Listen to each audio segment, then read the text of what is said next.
Hi, everyone. Hi, everyone, and thank you for joining another session of the DEMN lecture series organized by the Disaster and Emergency Management Program at the Royal Roads University. So it's 12 o'clock here in Victoria, and I guess we can start the session. We already, thank you at the beginning for being patient and waiting on the waiting room. So I know that you also, like me, are very, excited for the listening to Benjamin Morgan's presentation today regarding the risk communications. Before letting Benjamin to start the session, I would like to present myself. My name is Mahmoud Fayyazi, the head of the Disaster and Emergency Management Program at the Royal Roads University.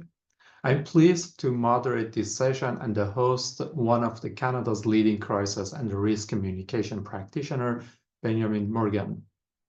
In this session, Mr. Morgan will explore core science-based theories and principles that underpin effective communication in high-stress, high-concern environments. Before starting the session, I would also like to let you know that we aim to at least keep it 10 to 15 minutes at the end of the session for your questions and comments. Therefore, please feel free to either enter your questions and comments directly on the chat box here, or leave your question to ask your question by yourself and at the end of the session by opening your microphone and raising your hand, and we will make sure that that everybody have enough time to answer their questions. Before we begin, I would also like to acknowledge that Royal Roads University is situated on the traditional lands of the Lekwungen-speaking people, the Soinkis and Esquimalt nations. These lands have been home to indigenous communities since time immemorial, and we recognize their ongoing relationship with this territory. As we gather today virtually, I also invite each of you to take a moment to reflect on the lands you are joining from. Acknowledging the land is not just a formality, at least to my point of view, and it is a commitment to learning from Indigenous communities, Indigenous knowledge, honoring their resilience, and engaging in meaningful action toward reconciliation. In a few words, I would also like to introduce Mr. Morgan, Benjamin Morgan. He is one of Canada's leading crisis and risk communication practitioners, as I mentioned earlier. And I'm pleased to also say that he is an alumnus of a master's degree in professional communication here at Royal Roads University. In his professional, the background in his career, he was accountable for the municipal communication efforts during the 2013 Calgary floods and 2016 Fort McMurray wildfire. Through his consulting work, Mr. Morgan has supported local and international organizations through crisis and risk communication training, through exercises and even supports organizations such as the World Bank, the United Nations, the Pan American Health Organization, the City of Edmonton, the City of Saskatoon, the City of Burnaby, Saskatchewan Polytechnic University, the University of Waterloo, and more. And I also am pleased to say that Mr. Morgan has been with us already 7 years teaching as an associate faculty and serving our programs as an associate faculty here at the Royal Roads University, teaching crisis and the risk communication in the School of Humanitarian Studies, the program of the Disaster and Emergency Management, and also the School of Communication and Culture. Thank you so much, Mr. Morgan, for accepting this invitation and giving this presentation today as a part of the Disaster and Emergency Management lecture series at Royal Roads University.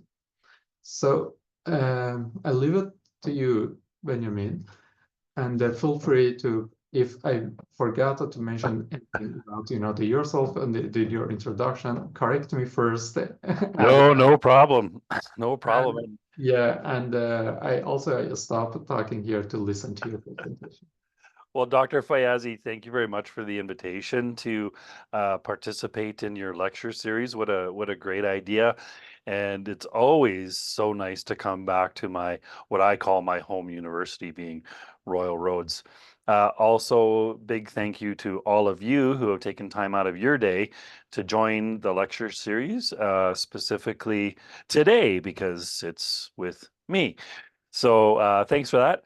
We're going to get familiar with the chat function of Zoom. If you're not familiar with chat, please feel free to find it now. And what I wouldn't mind is if you just put in there in chat where you're joining us from.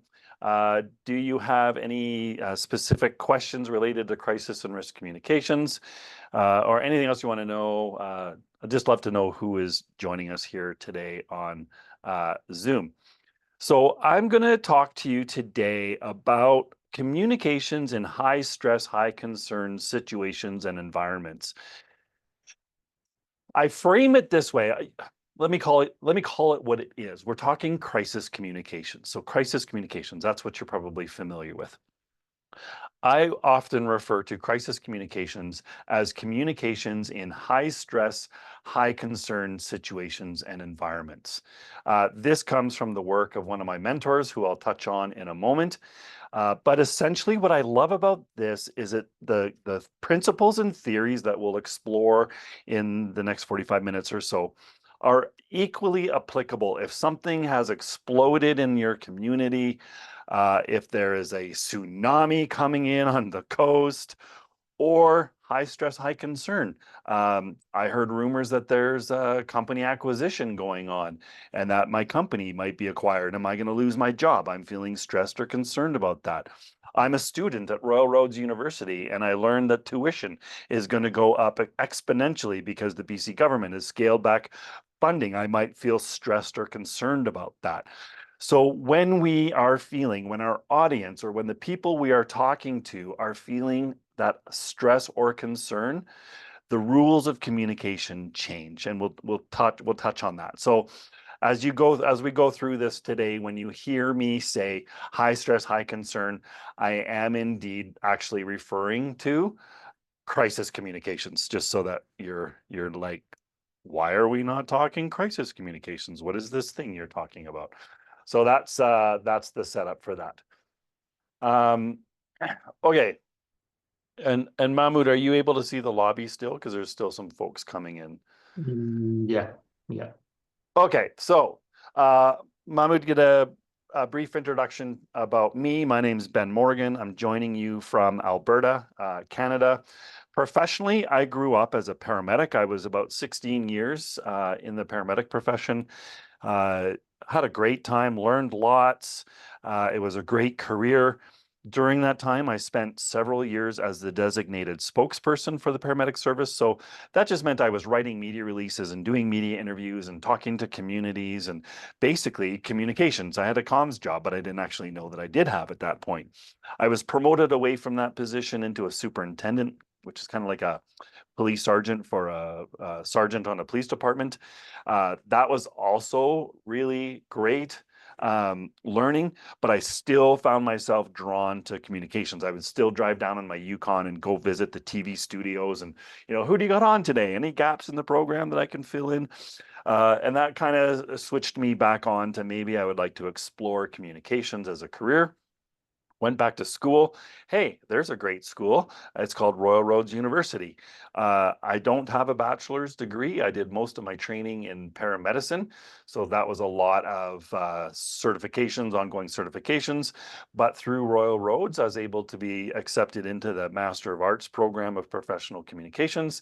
And that just started me on this new trajectory of crisis and risk communications, which we'll touch on. Sorry, I'm multitasking here.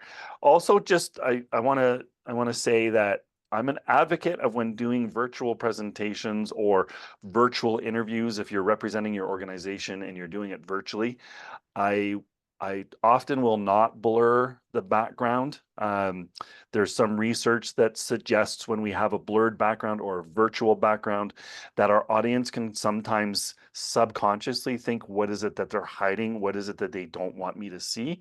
I've done this intentionally today because I am in a professional office and there are things on the walls not for public to see. So for this case, I've blurred the background, but generally speaking, I want to see, well, Mahmoud, I want to see his office. I want to see his surroundings. I want to know that I'm actually speaking to him. So that's a little bit of my background. So crisis-wise, just as I was finishing my master's degree at Royal Roads, I was invited back to the City of Calgary. The City of Calgary had created a new role. It was called the Supervisor of Crisis Communications.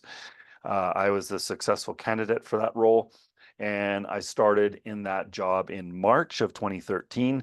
They said, "Hey, welcome back to the City of Calgary. We need you to update the crisis communication plan, rebuild our team, a couple other deliverables." And I started in that position 3 months before what was Canada's costliest natural disaster and largest peacetime evacuation, the Calgary floods. So I was accountable ultimately for the City of Calgary communications during the floods.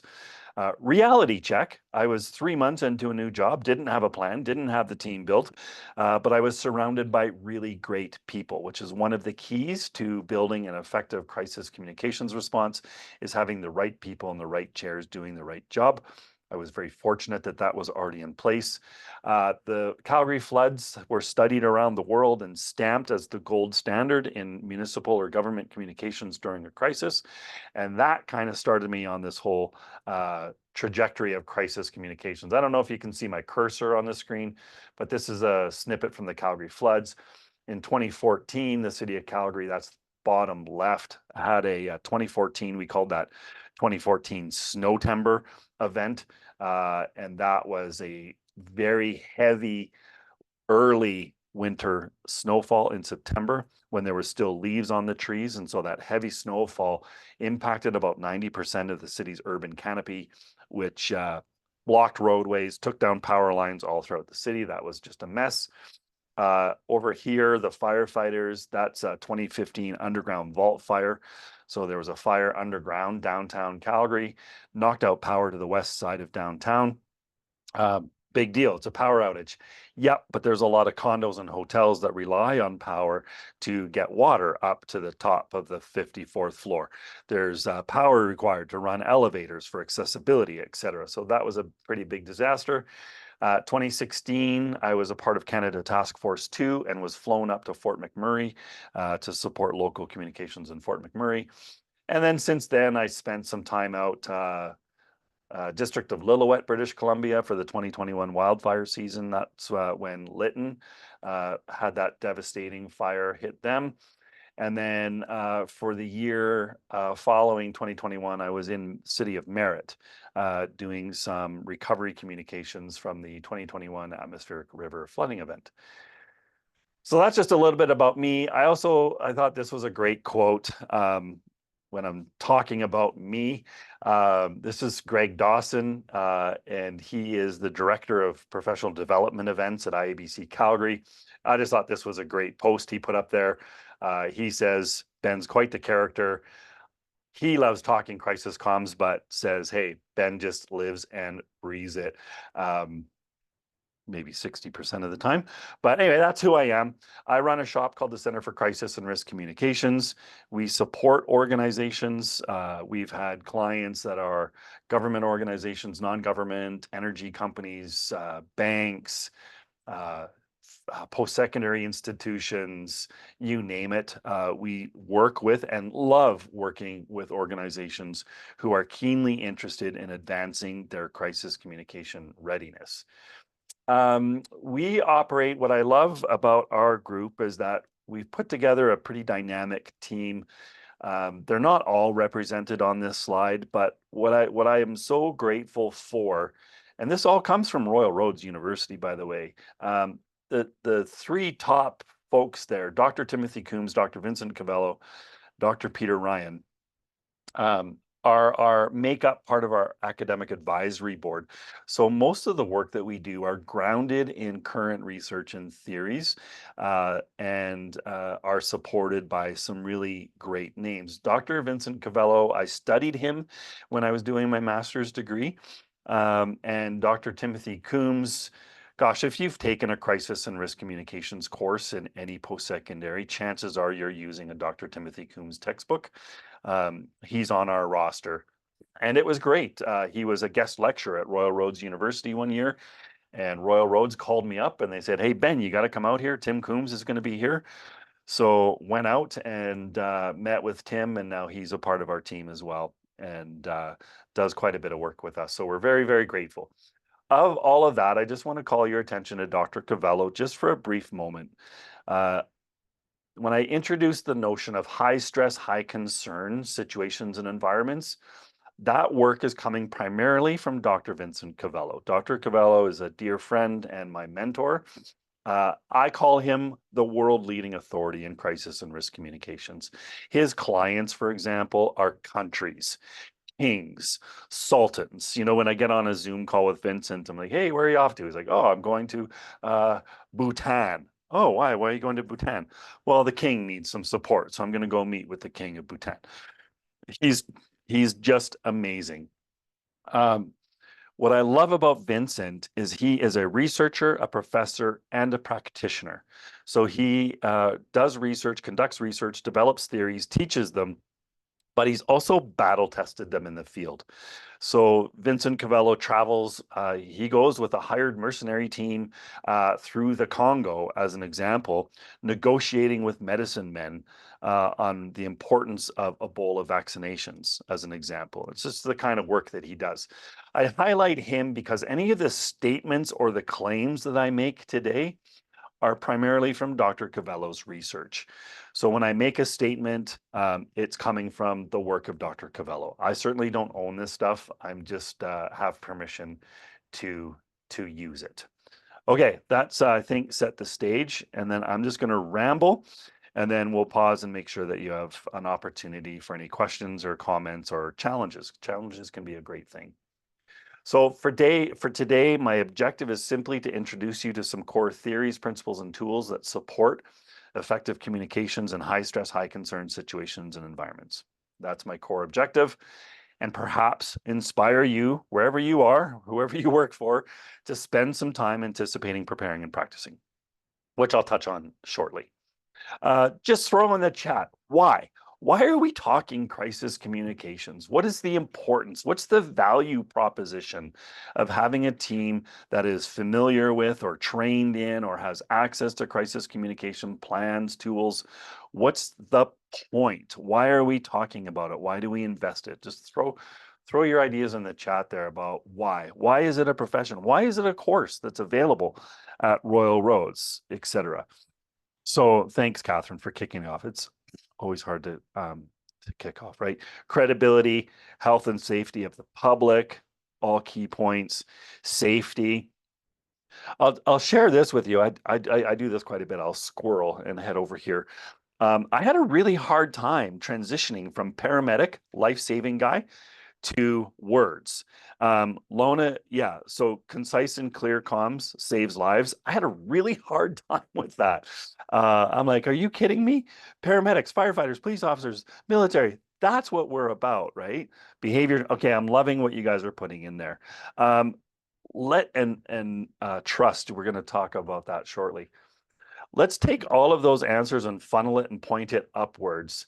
And I might suggest that it all points to reputation. And I had a really hard time coming to that realization about reputation. I'm like, what are we talking about reputation? This is about life safety. This is about evacuations. This is about keeping people safe. However, City of Calgary floods, anybody know how many people died during the City of Calgary floods at the time? Well, it was the largest peacetime evacuation in Canadian history. How many lives were lost? Christian, 0. It was actually one life lost. It was one person who did not evacuate when they were instructed to. There was some additional loss of life south of Calgary in some of the communities south of Calgary, but one loss of life, which points to reputation. credibility. If we did not message, if we did not knock down people's doors, if we did not do as much as we could and we lost 30 people, that's probably going to have a different impact on our reputation. I had a hard time getting there, but Warren Buffett said it beautifully. It can take 20 years to build a reputation, 5 minutes to ruin it. If you think about that, you're going to do things differently. So brand and reputation, ultimately.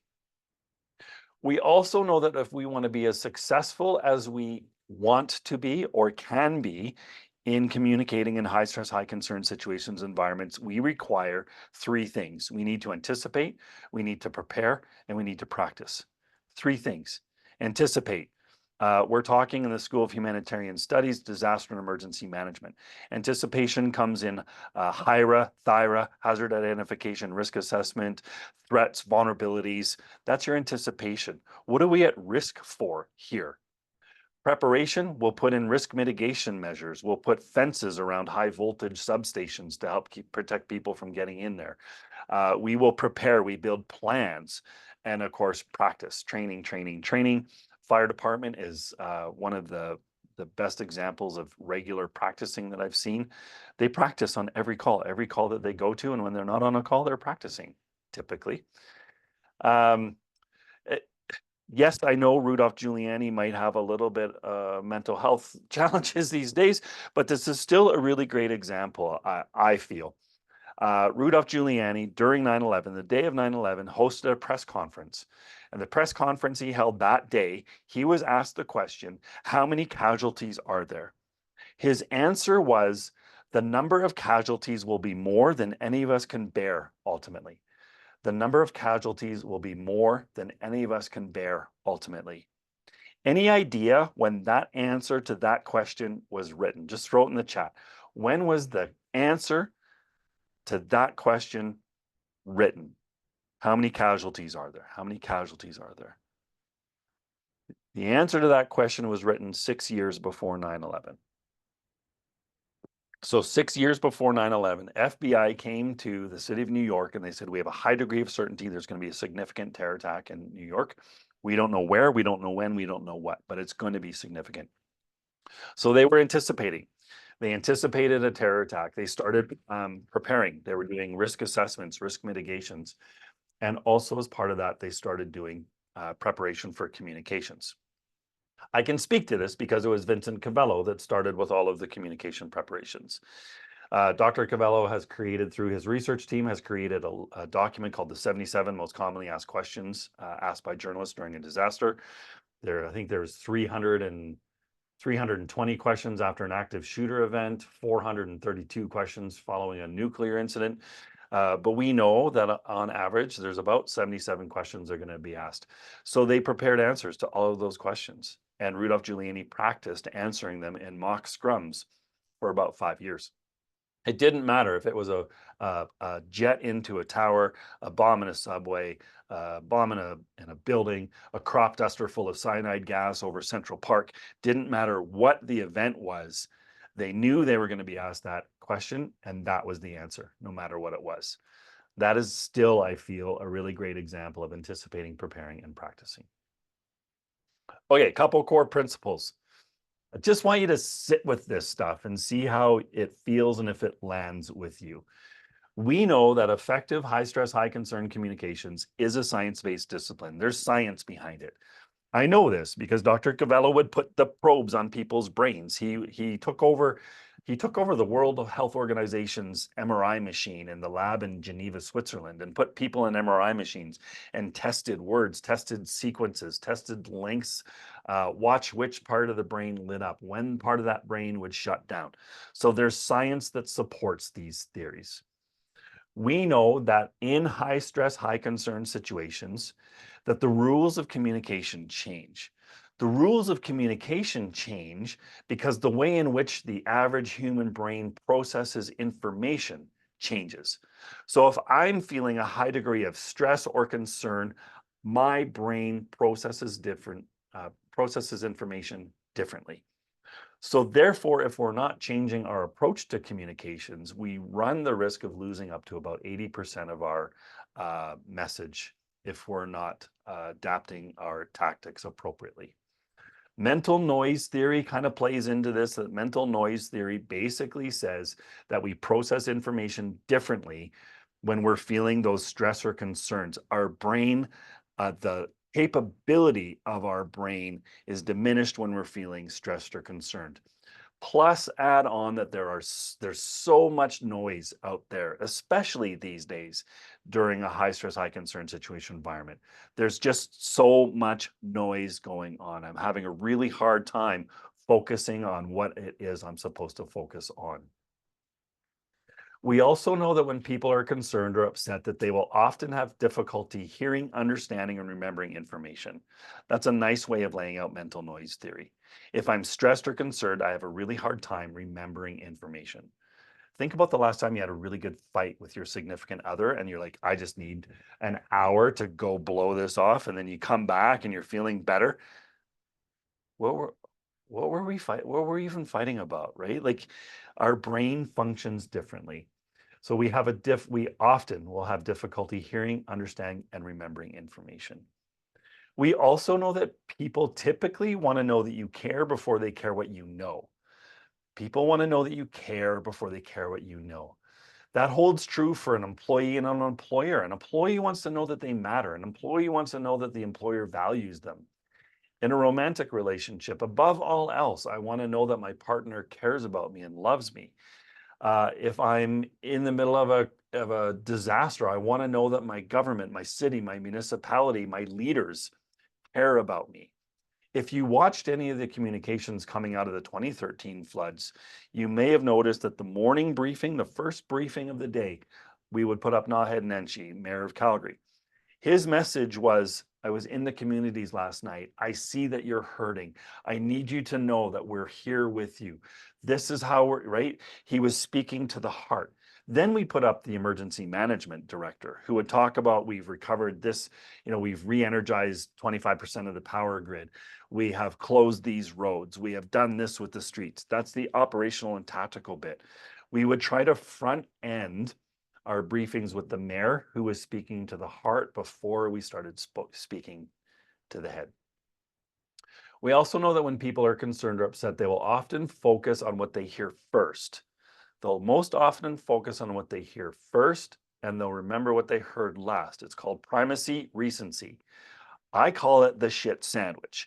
You ever have something negative you need to deliver to somebody and you're like, this is going to be awkward. So you try to find two positives and you sandwich the negative piece of information that you need to give them.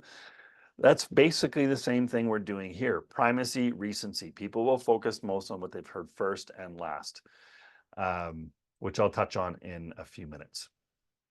Okay, quiz. Mahmoud, do you have any gifts to give away? I don't know if you do or not, but just throw it in the chat, your best guess. In a low stress, low concern, if we're all feeling not stressed and we're not concerned right now, how many pieces of information can the average human brain remember, recall, and process? The average human brain can remember, recall, and process up to how many pieces of information? Now, this research is a little dated. Things have changed, but I think, Emily, Emily, you're bang on there. So in a low stress, low concern situation or environment, the average human brain can remember, recall, and process up to 7 pieces of information.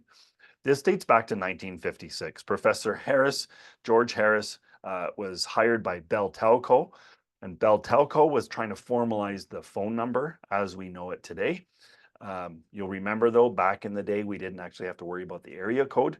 So Bell Telco was keenly interested on the limits of the brain. So Professor Harris did some research and came out with a principle called the magic number 7 plus or minus 2 limits of the brain in low stress, low concern situations or environments. This is why before we had to worry about area codes, your phone number was 7 digits. Research is now suggesting that maybe we're down to about 5 now on that, because we're just not working our memory muscles like we used to. Everything is now right. I don't need to remember anybody's phone number. I just ask Siri to dial a number for me. Plus, we are so inundated with information. So we're now about 5, the average human brain can remember, recall, and process. The human brain has the attention of that about a goldfish, which is about 8 seconds. Every 7 or 8 seconds, intuitively, our brain will start to drift off to think about something else. Did I close the garage door? How long is this Ben guy going to keep talking for? I should maybe register Royal Roads and do a degree program. You also will intuitively bring your mind back, but about 8 seconds, and that'll tie into something here as we move forward. So with all that to be said, in a high stress, high concern situation environment, how many pieces of information can the average human brain remember, recall, and process? Just throw it in there. In a high stress, high stress. Okay, Emily, I think you've heard this before somewhere, probably. So in a high stress, high concern situation environment, the average human brain can remember, recall, and process up to 3 pieces of information. So you come home, your house is on fire, you've heard somebody banging at the door, you're feeling stressed or concerned. You only need to remember, recall, and process up to 3 pieces of information. 911. In other parts of the world, it's 999. If I'm having a mental health crisis and I need to speak to somebody, I call 211. It's all scientifically engineered and scientifically driven, right? So 3 pieces. 3 is going to become very, very important as we roll through the content I have for you today. We also know that effective communication typically begins with empathy. Why? Because people want to know that you care before they care what you know. Effective communication typically begins with empathy. And in many cases, people just want to be heard. We can't always lead with empathy, but we want to try. Because and this is going to tie in, somebody said it earlier in the chat room, trust. This is all going to tie into trust here shortly. Okay, any questions about that stuff, or can I keep rolling? All right, I'll keep rolling. So I'm going to talk about my 7 core principles. Why do I have 7 core principles? Well, 7, because in low stress, low concern situations, environments, the average human brain can remember, recall, and process up to 7 pieces of information. Core principle number 1, try to demonstrate empathy. If it fits, if it's appropriate, if it works. If you're a police officer and you've got a suspect at gunpoint, you may not want to lead with, hey, I really care about you and I'd appreciate it if you would put down your weapon. Probably not the time or place. That's probably where you need to be very direct. Evacuation orders, as an example. You may not lead with empathy. Your message just may be, you need to get out and leave right now. But there's a time and a place. And so where it's possible, try to demonstrate empathy. We want to try to lead with empathy because, again, people want to know that you care before they care what you know. And this ties into what's called trust determination theory. Trust determination theory basically says, I am intuitively deciding if the sender of the message or the communications person that is giving me messages, I'm intuitively deciding if I trust them or not. The greater I trust them, the greater chance I have at understanding and or having their message land with me. There are a variety of trust determination factors. That can be my profession, my career, my look, my body language, but up to 50% of trust determination factors has to do with empathy. We could probably do a whole hour on empathy. So where and when possible, we want to try to lead with empathy, because if we're demonstrating authentic empathy, then we have a greater chance of landing our message with our audience. Core principle 2, try to know and understand your audience. This is so important, and I've learned a lot on this in the last several years. If you've ever seen a communications plan, typically they'll say, who are our audiences? External, community, media, businesses. Well, that doesn't really work in a crisis scenario, or that doesn't really work in a high stress, high concern situation or environment. When we work with companies and we help them develop their crisis communication plans or programs, we'll do a collaborative exercise and really dig in and work through them with what we call it audience mapping, really trying to understand who your audience is. I'll give you this example from the Calgary floods. The first 3 or 4 days, we were hunkered into the emergency operations center, and our metrics were really great. We had 1.1 million visits to our website in the first 24 hours, crashed the whole website. Our social media followings were through the roof. We were, metrics were looking great, great, great, great. And then one day I took a walk down along the river in one of the most multi-million-dollar homes, a very affluent part of Calgary. And this is what I saw, taped to the front window of one of those houses. Somebody had found some old cardboard, a Sharpie, some electrical tape, and ripped it up and said to us, we need electricity, we need gas, and we need water pumping. So I looked at that and I'm like, man sakes, if this is how they're communicating to us, if we think we're doing them a service by having a really great tweet and a 311 mobile app that they can upload their needs on, or they can visit our website, guess what? These people were in a zone of no power, no electricity. They were wearing waders up to their chest, and they were trying to salvage whatever they could out of their homes. We weren't reaching them, the people that mattered most. So we did a quick pivot. We started like basically lemonade stands with hard copies of papers and handed them out. Really try to understand and know your audience. Also, I think you all know the average grade level when you're talking broad brush audience is about grade level 4. Depends which research you look at. Some will say grade 4 up to grade 8. Depending in there, I will always divert to as low as I can in a high stress, high concern situation. So imagine when you're developing your messaging, if you're just doing it blanket to a whole community, you want to be targeting for that average grade level 4, which puts a little work on the communications folks who are trying to take the information, the really important information coming from your engineering group, your fire group, and trying to make it make sense. That takes a little bit of finessing to do. Core principle 3, be clear and be concise. Be clear, be concise. And I'll touch on that, a couple of tricks on how to do that.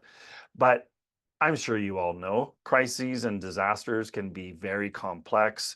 I just like this image. Lots of on-ramps, lots of off-ramps, different lanes for doing different things to go in different directions. It's important that we stay in our lane. What is yours to speak about? What is mine to speak about? Speak to what is yours. There's this great story. Vincent Cavello was working on 3 Mile Island. They had some nuclear material leaking. And before Vincent got involved, one of the messages they had come up with was, hey, relax.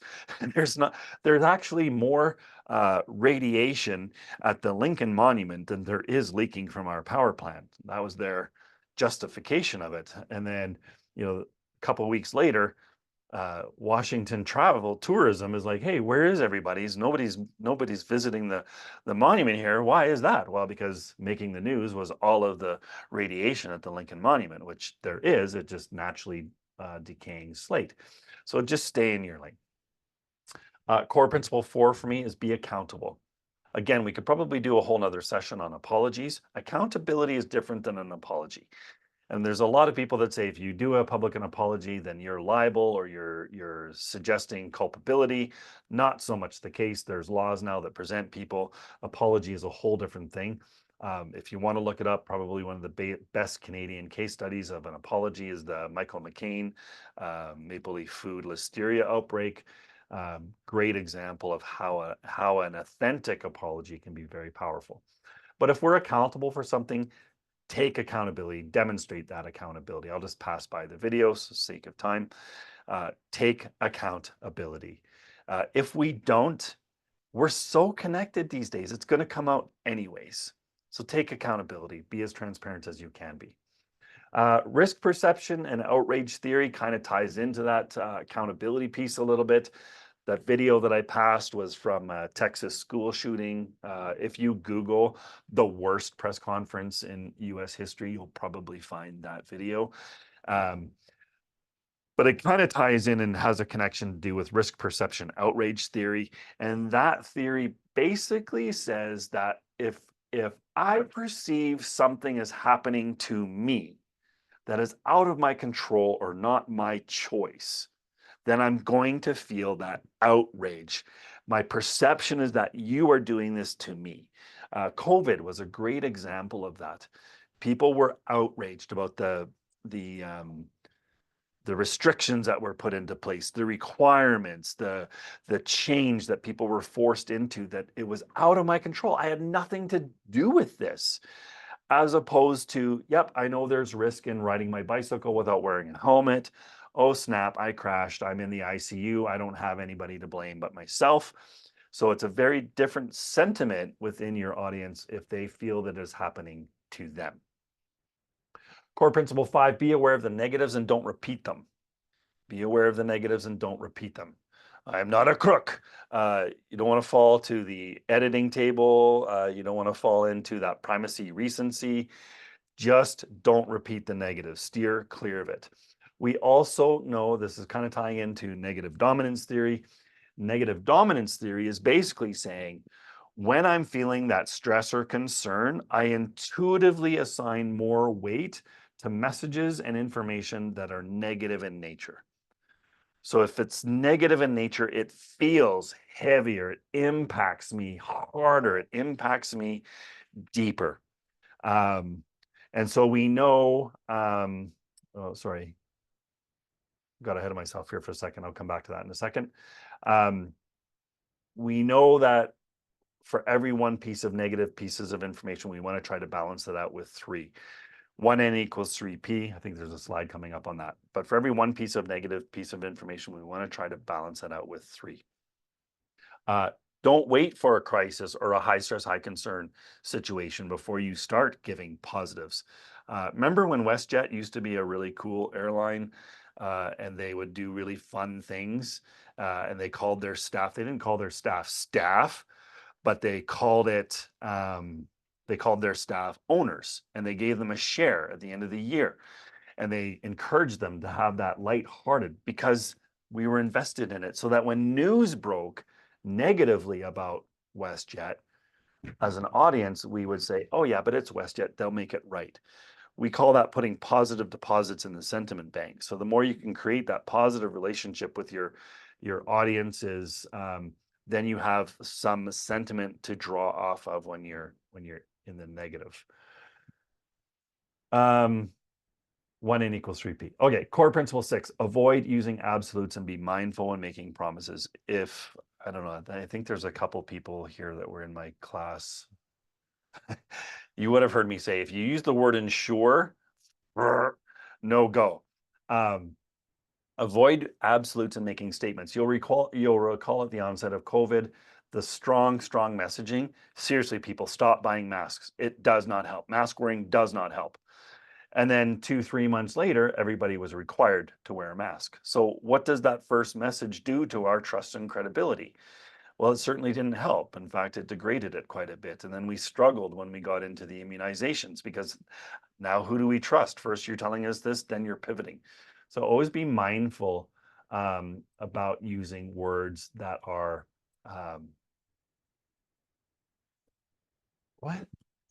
Absolutes. Thank you. My cheerleader section here. Just avoid using words that are absolute nature. Love the Calgary Police Service, lots of respect for them. But I love this. This was a Facebook post to them. They're talking here about Calgary Stampede, big fun party that happens here for 10 years. And so they put this thing out that said, I can't see the top line because it's Zoom is blocking it. But they're basically saying, hey, we set up check stop last night to ensure, so that's the guarantee, that's the absolute. We set up check stops to ensure that people who are celebrating in Stampede celebrations aren't getting behind the wheel while they're impaired. But then in the next paragraph, they talk about how many people they found impaired behind the wheel. You just told me in the paragraph ahead that you're doing this to ensure that they're not even getting behind the wheel. So you've already set yourself up to fail, really. So use words like, we're doing check stops to encourage those who are celebrating to find alternative methods of transportation, right? When you set up something like this, you're setting yourself up for potential failure. That said, there is always a time and a place.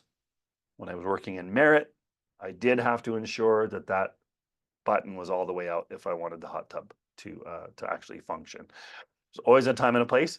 I'm avoiding using an absolute on the absolute. Also, be careful about the word but. especially in a high stress, high concern situation or environment. But on a daily basis, but especially in high stress or high concern, but tends to be a negator.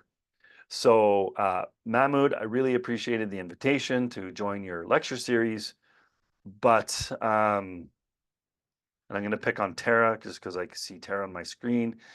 Tara, that was a really great project you did. We're all glad that it's over, but we need to talk, right? So it has that subconscious negation effect. If you're using the word but, consider just starting a new sentence. That was a really great project. You did a great job. Love to have 5 minutes of follow up with you on that.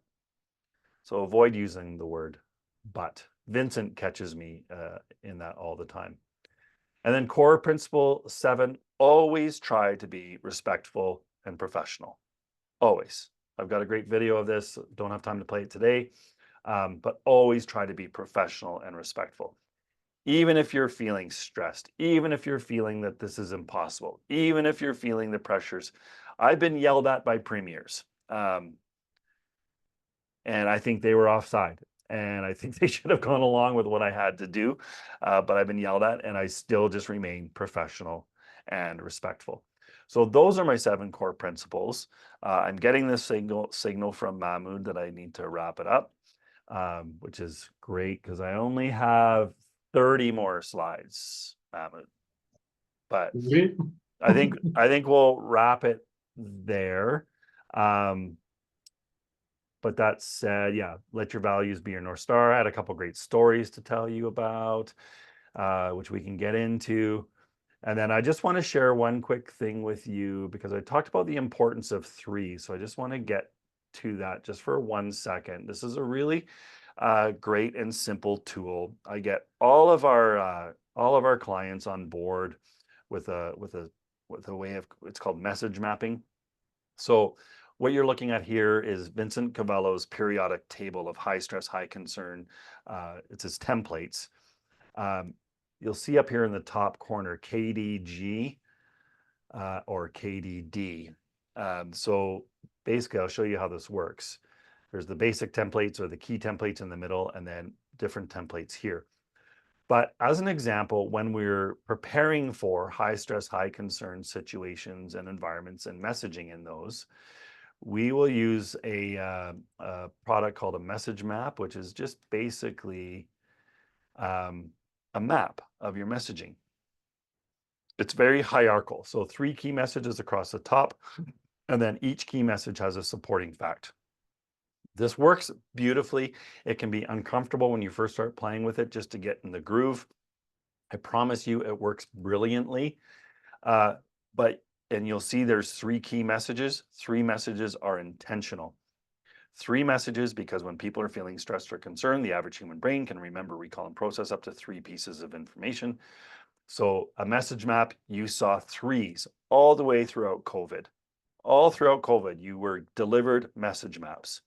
There is no empathy here. I'm not leading with any compassion, but when I deliver a message map, I might front end it by saying something like, we know that you are concerned about this virus called COVID-19 that is impacting our communities. We're here to help keep you and your family safe. And so we're asking you to do 3 things to help keep you and your family safe. Wash your hands regularly with warm soap and water. Cover your mouth if you cough or sneeze. And stay home if you're feeling ill or sick. That's my message map. That also fits into a template called 2793, where I've got 27 words to deliver 3 messages in about 9 seconds. The other important piece about message mapping is to provide supporting points. Otherwise, I'm just making an empty statement. So this one I grabbed out of the Calgary floods. Key message 1, safety of our community is our top priority. Everybody should have that if you're a government or you're running a municipality. But what are the proof points? How do I prove it? Well, I've got 125 police officers here from Edmonton. I've got Task Force 1 here from Vancouver. In fact, the safety of the public is so important to us. We have the Canadian military in town providing critical infrastructure support. So anyway, that's, and then practice is the importance of practicing. So kind of flew by the last section there, Mahmoud. I never really know where it's going to go. But at the end of the day, what I want to leave you with is from crisis communications. I'm not here to tell you about how your organization should run your media relations function or how you should operate your social media or how your formatting should be for your internal briefing notes. What I really wanted to leave you with is just that core understanding that when people are feeling stressed or concerned, the rules of communication change. The rules of communication change because the way in which the brain typically will process information also changes, and that there are tools and techniques to help you prepare for an effective crisis communications response. So with that all said, I'll stop it there and just circle back to see if there's anything you'd like to explore further or Perfect. ask me other questions. Yeah. Thank you so much, Ben. I personally really enjoyed this very informative presentation and very engaging, the way that you to present that and also to invite our participant to participate, in your lecture. I personally enjoyed it. Thank you so much for that. So before taking any more time, I would like to jump into the questions that we receive on the chat section. But please, again, I would like to say that to everybody, please do not hesitate to raise your hand if you wish to ask a question. So I would like to have it this dynamic in this sessions to have everybody to participate. So far we received 4 questions, 4 interesting questions in the chat. So actually, that's very interesting for me because I see that 2 of the questions are related to the conspiracy theories and mistrust and the disaster and emergency management field. So I received a question from Dwayne. He says that with the lack in faith in science, especially in the US, has that changed the way crisis communication work? Yeah, that's a great point, Dwayne. And there was a lot of disservice done, especially in the United States. Well, look at the message right now that President Trump is sending basically to the world when he declared that we're pulling out of the World Health Organization. Like he has basically said, we don't believe or subscribe to what the World Health Organization is putting out, so we're out. All of that crazy making that was happening has definitely had an impact to the factor of trust, where trust is so important. So does it change the way crisis comms works? I'm going to suggest not, because the way in which our brain processes information changes.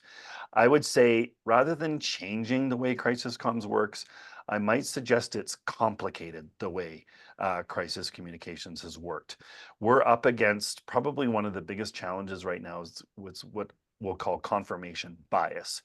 So confirmation bias basically says, if you don't like what you're hearing from me, so let's just say in the spirit of your conversation, I'm the scientist, I'm with the CDC, and I have said, this is what you need to do.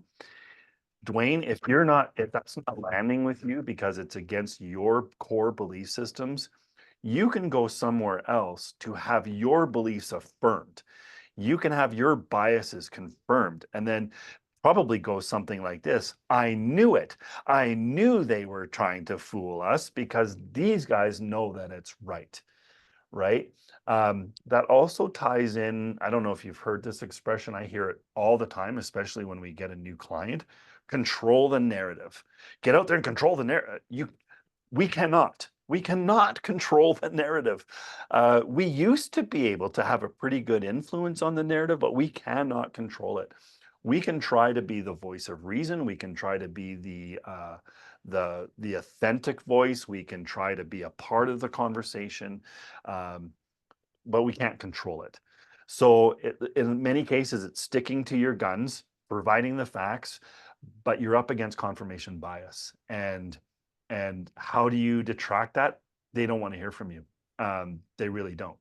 So it's making sure that the best information that you have is available, making sure that it's accessible to others. We could get into the whole pyramid triangle about who do you target specifically. That's the fence sitters. So if I've got a fence sitter that maybe I don't know, that scientist guy has something that they might be on, but I'm hearing over here, then that's the target that I want to bring them back into listening to science so that then they'll go and tell their friends. So there are different strategies, but I would say it more detracts than has changed, if that makes, if that lands for you, Dwayne. Thank you, sir. Thank you so much, Ben. So you, by answering that question, you also touch upon, that you partially answered the other question that we have in the queue. We received a couple of the questions regarding, the trust, the issue of the trust, the communication, disaster crisis communication. But again, I will repeat it. I will read those questions loud, just in case that you want to add more information. For example, we received a question from Patrick. He says that, have you noticed an increase in disinformation during disasters and emergencies? If so, what have you seen as an impact of the having to counter it? Hold on, Patrick. We haven't seen the half of it yet. We haven't seen the half of it yet. So think about and where you're going. So there's misinformation, disinformation. We're treading into whole new territories now with AI and deep fakes. I could, in theory, put out a YouTube video of my government leader. I was going to say prime minister, but I don't want to pick on anybody. I could do a deep fake video and put it out there and have him making a commitment or making a statement. It's just, I believe it's going to become more prolific. It is just like the last question. It's very distracting. And I'll just give you this example. During the 2013 floods, I had one person managing social media 24 hours a day for about 2 weeks. So that's putting out posts, that's collating data, looking for emerging trends, reporting those trends up, etc. One person, 24 hours a day. 3 years later, the city declared a snow route parking ban. That's when we have a really good snowfall, and on the major roadways, they'll say you've got to move your car so we can clear all the snow. We did a snow route parking ban, and it took 4 of my staff 2 weeks just to get through all of the comments and questions that were coming out about the snow route parking ban. We're also seeing now an expectation of citizens and community members to have their emergency services respond to calls for help through social media platforms. That's another thing that's occurring right now. But specifically with disinformation, we have to be so mindful, and it is very detracting. There are all sorts of algorithms and tools that will help you, like if you're seeing something, you can scrub the originator's account and look to see if it is plausible or verifiable. Again, to me, that's just detracting from the important work that needs to be done. So yes, it has an impact on it because it's distracting. I'm very careful about countering. When you get into countering, unless it specifically needs to be corrected, you can fall into this vortex and get drawn into a conversation that's just taking you in a different direction. In many cases, not all cases, but in many cases, we look for community self-moderation. So we're looking for people within that social community, like Facebook. We're looking for people within that community to come to the defense of, to say, yeah, you're way off there, or yeah, nice try. So we're looking for more of that community self-moderation to help with detracting from those and allowing us to do the work that we need to do. But yeah, I think we've just started because of AI and deep fakes. Thank you, Ben. To change the topic a little bit, I'm reading another question from John. He says that he wanted to hear your thoughts on the communicating when you don't have all the answers, like during early COVID, when there was uncertainty about the virus. He says that I had many conversations with the public where provincial health message caused confusion. How do you communicate effectively in those situations? And he says that unfortunately he couldn't stay with us, he had to leave, but he will listen to your response when the recording of this session is out. Oh, that's great. Yeah, so great question. I'm just trying to find the question so I get it. But Do you want me to repeat the question again? no, I should be able to find it here. I know you're waiting for me while I'm scrolling. Yeah, okay. So there's a balance. So in a lot of cases, I've seen crisis communications folks say, we're going to set a clock. So we're going to hold a media briefing at 6 a.m., then we're going to do one at noon, and then we're going to do one at 4 o'clock. And while the intent may be really, really good to make sure that we're communicating with our audiences, that we're sharing information, we're trying to avoid the information vacuum, right? Because if we're not providing information, then that vacuum is being filled by speculation, citizen journalism, and all that kind of stuff. But you run the risk of, if you don't have anything new to say, people not tuning in. You specifically mentioned COVID, and I actually think it was a misstep of our federal government at the early on stages. If you remember, the early stages of COVID, Justin Trudeau was holding daily briefings outside of the residence underneath the canopy. And so, oh, the Prime Minister is here to give us an update on, and at some point we were like, oh yeah, that's nothing new. Why did you call us for attention? And also putting the Prime Minister up didn't give them anywhere to escalate it to. So, you know, if I were there, I might have said, okay, who is our spokesperson for COVID? Maybe it's our Chief Medical Officer of Health. Maybe it's one of the deputy ministers. But let's not put the PM out until we have something substantial so that there's that escalation. We want to capture your attention. There's something here to talk about. There's something new for you to know. So being mindful about trying to engage just for the sake of engaging versus having something meaningful to say. And it's okay to come forward and say, we know you're looking for answers. Here's what we don't know. I'll use what I call the 4-box method. So just picture a box that's divided into quarters, and I'll gather information and I'll drop pieces of information into the 4 different boxes. One is, what do we know? One is what we don't know. One is what we're doing. The other one is what we need you to do. Or the fourth one I'll save for rumor busting or myth busting. So having that organization, and if you find the what we do know box is emptier than what we don't know box, that's okay too. I might come forward and say, we know you're anxious to know about what's happening. Again, let me affirm our priorities are this. We are still working to understand. What we don't know is da, da, da, da, da, and then reaffirm those action pieces. So there's finding that fine balance. And I'm going to suggest that also has something to do with who your audiences are, what they've come to expect from you, and those sorts of things as well. Thank you so much, Ben. So I'm mindful of the timing, and I say that, you know, that our time is already up.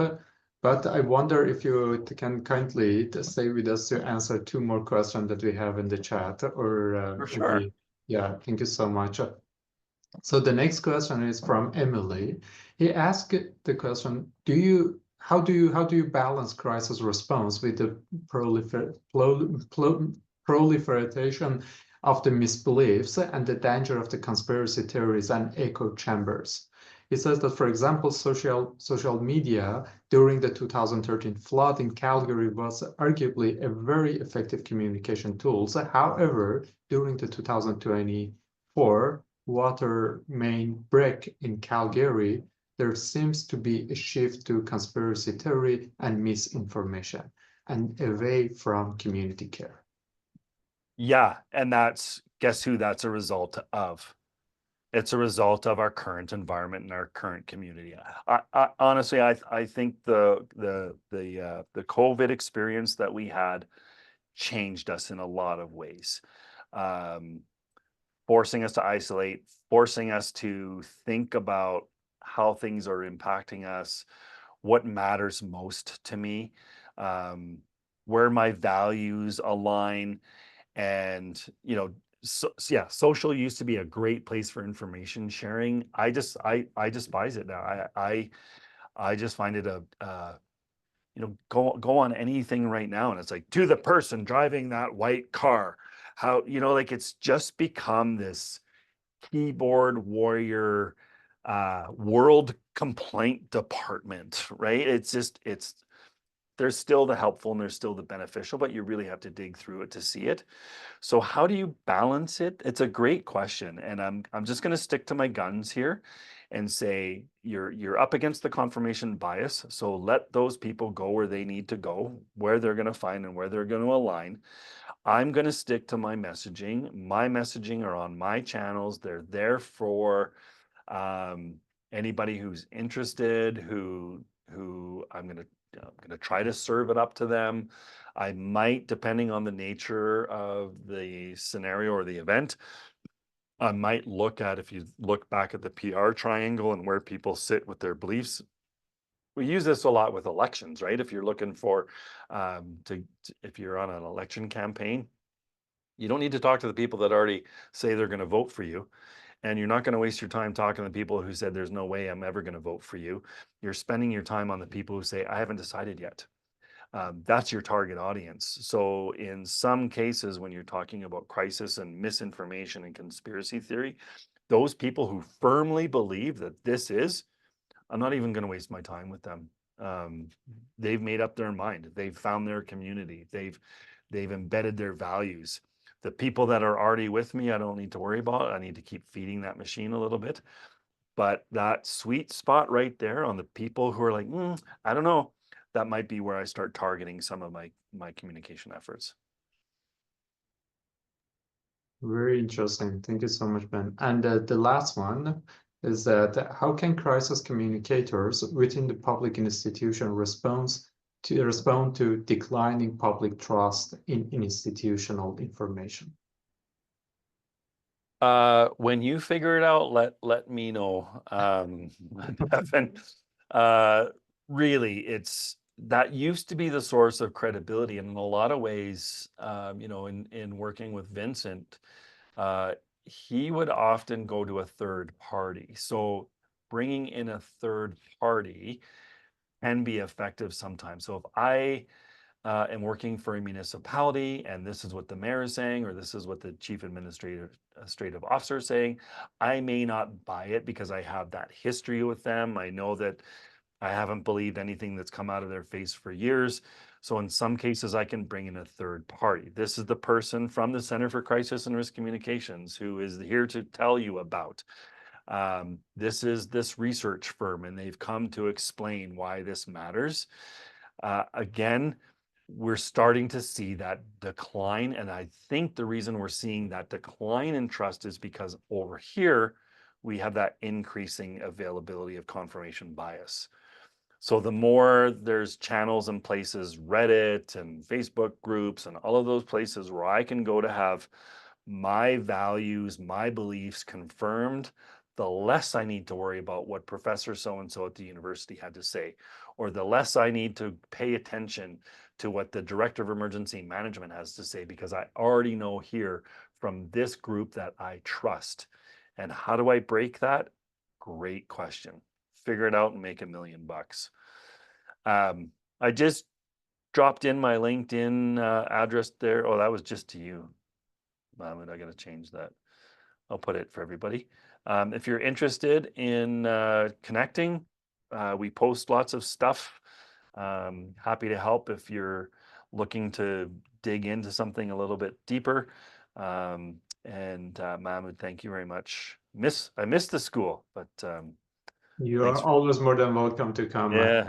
And I will make sure that you know, that in the future offerings we will have you to teach the course of the the crisis and risk communication.